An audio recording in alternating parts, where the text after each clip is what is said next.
All right, welcome back to the unofficial review. I'm Seeds, and this is my football review. Today, I'm going to be talking about Brock Osweiler versus the Denver Broncos. Just look for the matchup, and more or less, I just want to talk about how I think Brock and the Texans could win, but there's some things that they're going to need to focus on and how to beat Denver. And I'm not going to be doing this all the time. I'm not a Texan fan or anything, but anyhow, a lot of times I do like to go to the underdog, so to speak, and I would certainly talk about the Texans as being the underdog in this matchup because Denver, again, this is a team that's been together for a while. They won the Super Bowl last year. They have a better defense than the Texans. You know, J.J. Watt is not in Houston, so there's some factors of why Denver is definitely I think they're definitely the favorite in this matchup. But I totally think that Brock Osweiler and the Texans could win. But they're gonna have to stick to some fundamentals, and I think that's one of the things that I want to address too of why he's not. I say Brock Osweiler isn't living up to expectations in Houston. As far as, I mean, he ended up having a pretty cool comeback win against the Colts, but that was the thing was against the Colts, and as of now, I think the only team that the Browns could possibly be would be the Colts, just because of how just dysfunctional that team is. That, like I said, it's the head coach in Indianapolis, but like I said, I've already talked about that. So let's get back to Brock and Denver. And frankly, that's one of the things that I was seeing with Denver is that, to me, their defense reminds me, and it's not, I mean, I think it's better, most definitely better, but it reminds me a lot of the 49ers defense back with Jim Harbaugh and Patrick Willis and Justin Smith and all those guys. It reminds me of a defense that is fed on their pass rush. Their pass rush seems to be feeding the rest of them and benefiting and making the rest of them better. So that's one of the things that I noticed was that when Brock Osweiler started handing the ball off, because that's the thing is that, you know, everyone's expecting him to carry the team because he's got all this money or whatever, and people need to be realistic. I mean, it's one of those things where the amount of patience that the NFL and the NFL fans and the NFL teams have is just, it's almost gone, because everyone assumes that you're going to suddenly get it. And that's one of the things is, look back at history, is not all these starting quarterbacks that are starting today did really well at the beginning of their careers. It's one of those things where, like I said, I mean, Tom Brady had a great defense when he started going, and he was viewed as a managing quarterback. You look at Russell Wilson, same deal.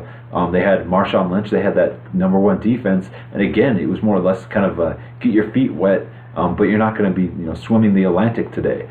Same thing with let's say Eli Manning. That was the thing, was that, you know, I can't remember exactly how much talent he had. I remember he had Tiki Barber, and they had that, you know, Strahan, and they had a lot of good defense, but that was the thing, was that he used to be one of the worst quarterbacks in the NFL. I mean, it seemed kind of like every year he was trying to beat his personal best for interceptions, but they stuck with it. They kept, you know, he was their starting quarterback, and he slowly got better, and you've even seen him regress at times and then bounce back. So it's just one of those things where people need to have patience. I don't know why people are suddenly thinking that he's going to go to the system that he's never been in and suddenly pick it up. You look at Peyton Manning's first year in Denver, and Peyton Manning, okay, years of experience, tons of talent, tons of ability.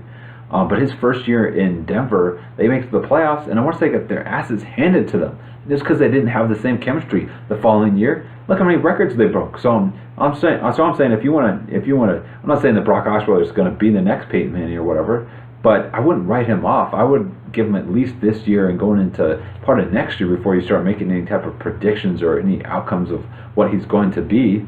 So that's the thing, though, is that because of that, because he needs to get some chemistry going, because he needs to get some continuity, like I said, they need to lean on that run game. And they can't just be leaning on that run game like Lamar Miller's going to be necessarily, because that's the thing, too, is they might, you know, Denver might be looking to stop that. But one of the things that I've noticed, especially with those defenses that thrive on pass rush, opposed to just up and down defense where it's all complementary, because Denver, like I said, they just seem so, in the last 2 weeks, that's one thing I noticed, was that if Von Miller and that pass rush can't get to the quarterback, they could be in some trouble. So that's one of my things, is I think Houston could totally win. But like I said, they need to make it so that Brock isn't versus Denver. I mean, it's one of those things where he just needs to take what they're giving him. But I would do a lot of quick plays. I would do a lot of dump-off plays, check downs. I would not be trying to more or less have long, drawn-out. It's not to say you're not going to have any deep passes, but make that pass rush slow down. Because once they slow down, that's when you can start going deep. But if they're going to be blitzing you, if they're going to be rushing you and bringing Von Miller in the heat, what you need to do is you just need to throw it over their heads, throw it to the side of them or whatever, but you need to dump it off and make them so that they are slowing down and second-guessing their pursuit. But that's one of those things where if they're stopping what you're doing, you need to adapt to the situation. And that's one of those things that I've seen from some teams that have played into their hands and so forth, is that they just keep beating that dead horse. And there's a point where you need to cut your losses and readjust. It's one of those things where one of the things I say is do what you do best. But if they're stopping what you do best, you need to be able to like I say, ad lib, figure it out, adjust. If they're pass rushing you, like I say, get it out fast. Make quick plays. Don't make long developed plays that need long pass protection. Don't do a lot of play action if the pass is coming. You need to freaking. So it's just one of those things where you need to constantly adjust. And like I said, if he just takes a step back and people, I won't say lower their expectations, but pretty realistic with their expectations for Brock Osweiler, and he just needs to focus on taking what they give him and living the fight another day, and just don't play into that defensive hands. Because that's the thing too, is you look at a lot of their wins last year, and I think even some this year, and a lot of those wins are because, I think one of those last year was that the only reason that they beat Baltimore last year was that Joe Flacco threw a pick six. If he had thrown an incompletion, if he had done illegal grounding, they would have won the game. But because he threw a pick six, Denver won.